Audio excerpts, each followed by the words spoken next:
Hello मेरे प्यारे बच्चों, आप सब कैसे हो। आशा है कि आप सब स्वस्थ होंगे, मस्त होंगे।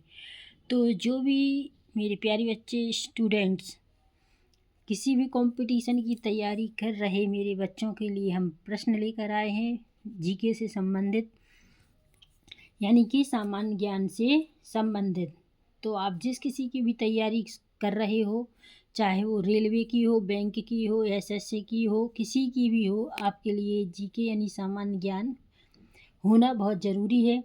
तो हम आज उसी से संबंधित कुछ ऐसे महत्वपूर्ण प्रश्न लेकर आए हैं जो आपके एग्ज़ाम्स के लिए उपयोगी होंगे। तो चलिए हम शुरू करते हैं। प्रश्न पहला ले लेते हैं। तो पहला प्रश्न क्या कहता है, कॉकरोच के खून का रंग कैसा होता है। कॉकरोच के खून का रंग कैसा होता है, तो उत्तर में आ जाएगा सफ़ेद रंग का उसका खून होता है। चलिए दूसरा ले लेते हैं। संसार की सबसे लंबी नदी का नाम क्या है। संसार की सबसे लंबी नदी का नाम क्या है, नील नदी। कौन सी नदी लंबी है, नील नदी। अगला क्वेश्चन पर जाते हैं। सबसे हल्की धातु कौन सी है। प्रश्न क्या है, सबसे हल्की धातु कौन सी है। तो सबसे हल्की धातु होती है लिथियम, सबसे हल्की धातु है। कौन सी है, लिथियम सबसे हल्की धातु है। चलो अगले क्वेश्चन पर आते हैं। दिल्ली भारत की राजधानी कब बनी है। दिल्ली भारत की राजधानी कब बनी थी, 1911 में। कब बनी थी, आपको सन याद करना है, 1911 में। इंकलाब जिंदाबाद का नारा किसने दिया। इंकलाब जिंदाबाद का नारा किसने दिया था, भगत सिंह ने। किसने दिया था, भगत सिंह ने। चलिए नेक्स्ट क्वेश्चन पर। महाभारत की रचयिता कौन है। महाभारत की रचयिता कौन है। महाभारत के रचयिता थे महर्षि वेदव्यास। महाभारत के रचयिता कौन है, महर्षि वेदव्यास। चलिए नेक्स्ट क्वेश्चन पर चलते हैं। भारत का राष्ट्रीय गीत किसने लिखा है। भारत का राष्ट्रीय गीत किसने लिखा है, बंकिम चंद्र चटर्जी। तो देखिए बहुत सारे क्वेश्चन इसमें से वेरी वेरी इंपॉर्टेंट क्वेश्चन है जो हर बार किसी न किसी परीक्षा में पूछे जाते हैं। तो आपको इन सब को अच्छे से कर लेना है ताकि आपका एक भी क्वेश्चन मिस ना हो।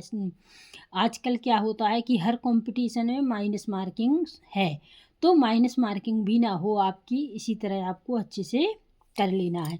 तो भारत का राष्ट्रीय गीत किसने लिखा है, बंकिम चंद्र चटर्जी। ठीक है। चलिए दूरबीन का आविष्कार किसने किया। दूरबीन का आविष्कार किसने किया, किसने किया, गैलीलियो ने। किसने किया, गैलीलियो ने। चलिए अगले क्वेश्चन पर जाते हैं। रेड क्रॉस दिवस किस दिन मनाया जाता है। क्या है, रेड क्रॉस दिवस किस दिन मनाया जाता है। किस दिन मनाया जाता है, 8 मई को। किस दिन मनाया जाता है, 8 मई को। चलिए अगला क्वेश्चन ले लेते हैं। प्रथम पंचवर्षीय योजना कब से प्रारंभ हुई। क्या है प्रश्न, प्रथम पंचवर्षीय योजना कब से प्रारंभ हुई। कब से हुई, 1951 से। कब से, 1951 से। तो देखिए प्रथम पंचवर्षीय योजना है ना, जो पंचवर्षीय योजना है, पंचवर्षीय योजना में बहुत सारे क्वेश्चन हैं। तो पंचवर्षीय योजना से भी बहुत सारे क्वेश्चन पूछे जाते हैं, तो आपको अच्छे से सभी को कर लेना है। तो देखिए आपको हमने आज महत्वपूर्ण, जो भी महत्वपूर्ण प्रश्न थे, इम्पोर्टेंट क्वेश्चन थे, वो हमने आपको बता दिए हैं। तो चलिए ऐसी ही अच्छी वीडियो पाने के लिए हमारे चैनल को लाइक और सब्सक्राइब कीजिए। तो हम आपसे फिर ऐसे ही अच्छे अच्छे क्वेश्चन के साथ फिर मिलेंगे। तो अगर वीडियो पसंद आई है तो दोस्तों के साथ भी शेयर कीजिए, लाइक कीजिए और सब्सक्राइब कीजिए। तो चलिए नेक्स्ट वीडियो में हम आपसे फिर मिलेंगे। तब तक के लिए नमस्कार, जय हिंद।